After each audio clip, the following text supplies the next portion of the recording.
Nih bro, lu lihat hari ini gua dapat informasi terbaru lagi.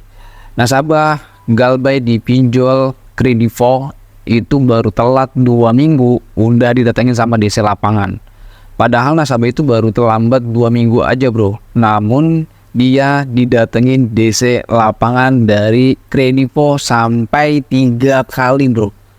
Bayangin aja bro, dia Galbay itu baru 2 minggu, tapi dia sudah datengin DC lapangan sampai 3 kali. Nanti kita akan bahas dalam video ini. Dan nanti gue juga akan menampilkan sebuah tayangan video dan dimana nasabah ini datengin sama DC dari Kredivo sampai ke 3 kalinya. Nanti teman-teman tolong perhatikan video ini baik-baik karena akan gue kupas nih tentang DC lapangan dari Kredivo yang rajin banget, sering banget rajin lagi kepada nasabah yang terlambat membayar. Dan teman-teman juga di sini yang belum bergabung di dalam grup WhatsApp ataupun dalam grup Telegram, silakan saja klik link di dalam deskripsi untuk join grup Telegram.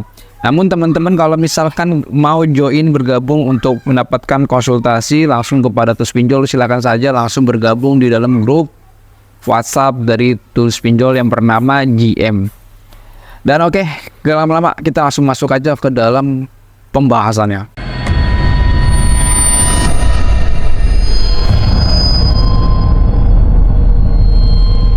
Assalamualaikum warahmatullahi wabarakatuh. Kita berjumpa kembali lagi di channel YouTube Tools Pinjol. Pada video kali ini seperti tadi di awal gue juga sudah sampaikan bahwa video ini tentang DC lapangan dari Kredivo, yang dimana DC lapangan dari Kredivo ini datang sampai ke 3 kali, dan bahkan nasabahnya itu baru terlambat 2 minggu aja bro, namun didatengin oleh DC lapangan dari Kredivo. Nah, nasabah ini kebetulan dia adalah anggota dari grup WhatsApp dari Tools Pinjol yang bernama GM. Dia adalah salah satu anggota gua, dan 2 kali dia konsul sama gua dan gua pandu saat dia datang sama DC lapangan dari Kredivo dan juga aku laku. Mungkin sebagian informasinya itu gue juga sudah share di video gua, namun di sini informasinya yang sangat penting sekali, jadi gua upload di channel YouTube gua. Dan teman-teman juga harus tahu, ya harus dengarkan, agar teman-teman saat didatangi sama DC lapangan itu nggak kaget, nggak takut, karena teman-teman sudah dapatkan informasi di sini, sudah dapatkan ilmunya di sini, dan tentunya teman-teman saat Galbay di Kredivo, di paylater aku laku, ataupun dimanapun itu pinjolnya, ataupun itu dimanapun itu paylaternya, teman-teman nggak takut lagi, nggak grogi lagi, nggak kagok lagi didatangi sama DC lapangan dari pinjol manapun. Oke, di sini gue akan sedikit memberikan penjelasan yang terlebih dahulu, baru nanti akan gue tayangkan videonya. Mungkin gua akan memberikan penjelasan cuma 1 menit aja bro. Yang pertama di sini nasabah dia Galbay di Kredivo itu baru 2 minggu didatengin DC lapangan sampai ke 3 kali, dan DC lapangannya ini dari Kredivo dia ngancem kepada nasabahnya kalau misalkan gak bayar, DC lapangan dari Kredivo ini datang ke tempat kerjanya mau nagih di tempat kerja. Nah, inilah fungsi DC. Fungsi DC nagih ke tempat kerja itu gunanya hanya untuk mempermalukan Anda. Padahal kan sebelumnya DC-nya ini sudah bertemu dengan nasabah, dan nasabah ini juga sudah memberikan keterangan atau penjelasannya kenapa dia belum bayar. Namun tiba-tiba DC lapangannya ini datang ke tempat kerja bro. Ngancem ya, baru ngancem doang. Tapi kalau misalkan DC lapangan dari Kredivo ini benar-benar datang, videokan, viralin bro. Ya, jadi teman-teman nggak usah takut, viralin aja dan juga laporkan kepada OJK dan juga AFPI. Nah, nasabah ini berdomisili di wilayah Tangerang. Jadi teman-teman yang di wilayah Tangerang ya siapkan mental kalian, siapkan bahan-bahannya untuk beralasan bahwa kamu tuh belum ada uang. Oke, di sini langsung gue tampilkan videonya, tolong dengarkan dan perhatikan baik-baik. 1, 2, 3, gua play. Dengarkan ya bro. Chat ke WA, katanya dia mau datengin ke. Suara putus-putus. Gimana? Suara putus-putus. Oh, soal putus-putus. Enggak, itu tadi apa tadi awalnya?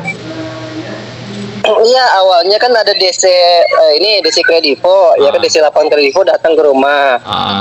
Udah 3 kali bang, udah 3 kali, ya kan. Padahal belum ada sebulan gitu, mau masuk sebulan lah gitu terlambat. Nah, cuman yang saya nggak suka itu terakhir dia nge-WhatsApp. Gimana? 2 minggu datang. Iya, baru 2 minggu masalahnya. Terus? Terus dia nge-WA saya, yang saya nggak sukanya itu katanya di infonya dia mau datang ke kantor. Oke, terus? Gitu bang, mau datang ke kantor, dia kayak ngancem gitu.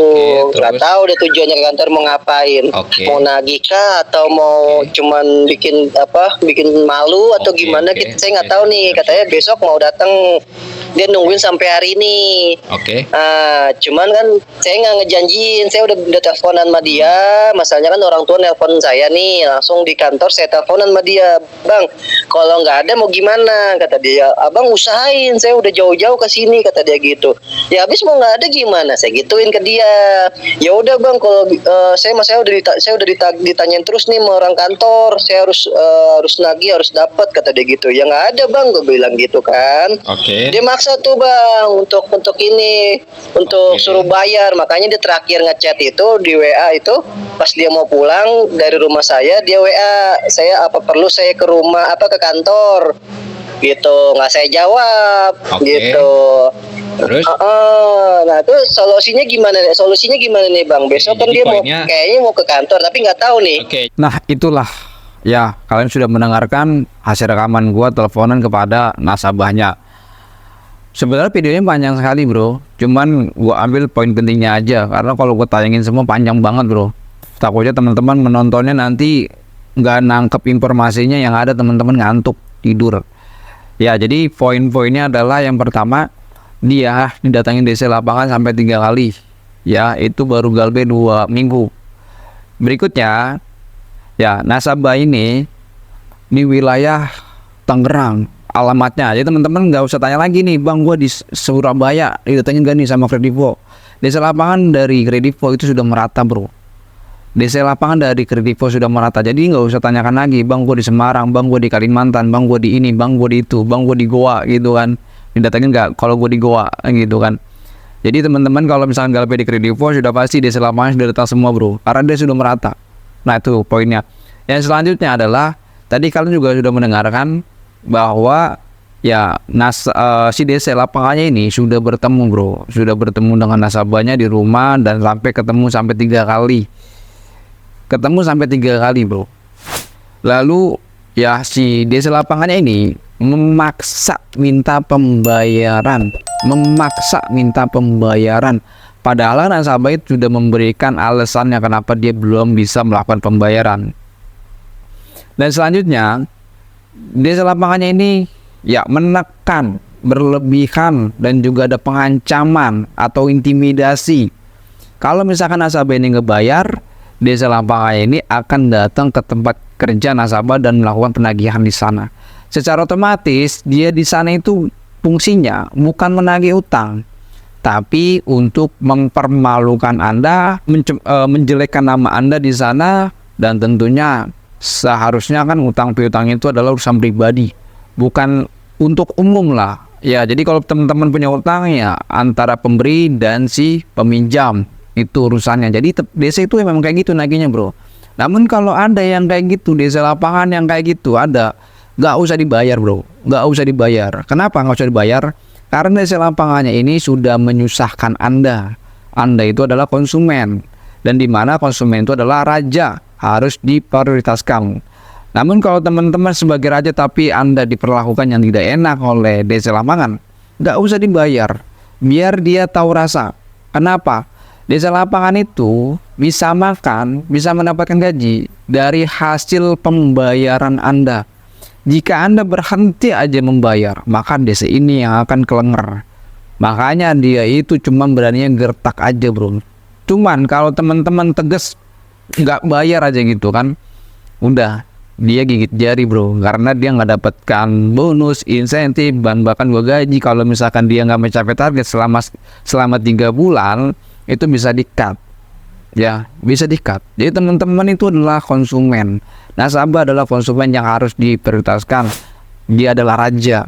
Jadi teman-teman kalau misalkan diperlakukan seperti itu yang tidak mengenakan, nagihnya kayak preman, nagihnya kayak kredit panci, ya udah nggak usah dibayar pun sekalian. Dia nagihnya seenak dia, maka Anda memperlakukan DC lapangannya seenak kalian. Nggak usah takut dengan SLIK OJK, bro. Nggak usah takut dengan SLIK OJK. Karena apa? Di negara ini sudah banyak orang kena kredit macet, bro. Jadi bukan teman-teman aja yang kena kredit macet, bro. Ya. Dan selanjutnya, kalau misalkan desa lapangannya ini ya datang sampai berkali-kali, ini banyak sekali keluhan. Bang, gua datengin desa lapangan mulu nih, ini gimana? Nah, kalau misalkan desa lapangan datang ke rumah Anda sampai berkali-kali, kayak gue sampai 8 kali, itu jangkauan dari DC kepada rumah Anda itu sangatlah dekat, mungkin satu kecamatan atau satu kelurahan. Jadi makanya dekat sekali, dia rajin nagih Anda. Bukan karena jumlah nominalnya itu bukan acuan dia datang, bro, tapi jangkauan dan jaraknya. Kalau jarak Anda dekat dengan desanya, makanya dia rajin datangnya.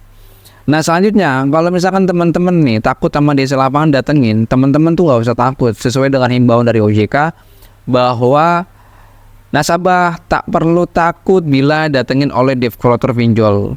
Anda cukup menanyakan SPPI, Sertifikat Profesi Penagih Indonesia, ID card-nya, surat tugasnya atau surat jalannya, dan ID card, SPPI, dan surat jalannya, dan KTP dari DC ini harus sama, namanya harus sama, nggak ada yang boleh beda, harus sinkron semua. Kalau misalkan DC ini tidak membawa berkas-berkas yang dia bawa, maka teman-teman wajib untuk mengusirnya. Karena apa? Dia adalah perwakilan dari perusahaan kredivo, maka dia harus menunjukkan perwakilan dari kredivo tersebut, yaitu berupa ID card dan juga SPPI dan juga surat tugasnya. Ini adalah ya mewujudkan bahwa dia adalah seorang perwakilan dari perusahaan kredivo guna untuk melakukan penagihan, bro. Jadi begitu. Kalau teman-teman didatengin sama desa lapangan, kalau dia nggak bawa SPPI, nggak bawa ID kan, nggak bawa surat tugasnya ngasal gitu kan, nggak resmi, udah usir aja, bro, usir. Kalau desa lapangannya macam-macam kepada kalian, apalagi sampai mengancam keamanan kalian, rekam, videokan, dan laporkan kepada pihak yang berwajib, karena itu adalah sudah ancaman keamanan keselamatan kalian. Ini negara hukum, ya, ini negara hukum, bro. Jadi teman-teman gak usah takut dengan hal-hal kayak gitu. Sekali lagi, teman-teman gak usah takut desa lapangan. Kalau desa lapangannya ataupun desk collection macam-macam kepada Anda, cukup galbes saja, teriakin kepada dia, Anda memperlakukan kami seperti ini, maka saya akan ngambil tindak tegas, yaitu saya gagal bayar, gituin, bro. Ya, saya gagal bayar. Kenapa saya gagal bayar? Karena ini ulahmu yang menagih seenakmu, gitulah. Ya, jadi kayak gitu, bro, harus tegas. Ya, kalau utang piutang itu dipinjol, hukumnya hanya perdata aja dan blacklist di OJK aja, bro. Nggak ada hukum pidananya. Teman-teman nggak usah takut masalah utang piutang dipinjol. Ya, sekali lagi, kalau misalkan DC macam-macam, teriakin kepada DC-nya, saya gagal bayar. Nah, langsung DC itu gigit jari dia. Langsung DC gigit jari. Karena apa? Gagal menagih, gagal gajian, gagal mendapatkan bonus, gagal mendapatkan insentif. Dan 3 bulan ke depan kalau dia nggak mencapai target, bisa di-cut. Jadi begitu aja, bro, informasinya. Assalamualaikum warahmatullahi wabarakatuh. Salam galbay, tetap semangat, dan jangan lupa selalu dukung channel ini dengan cara klik tombol subscribe, like, share, dan itu baikkan di seluruh akun media sosial kalian. Bye-bye.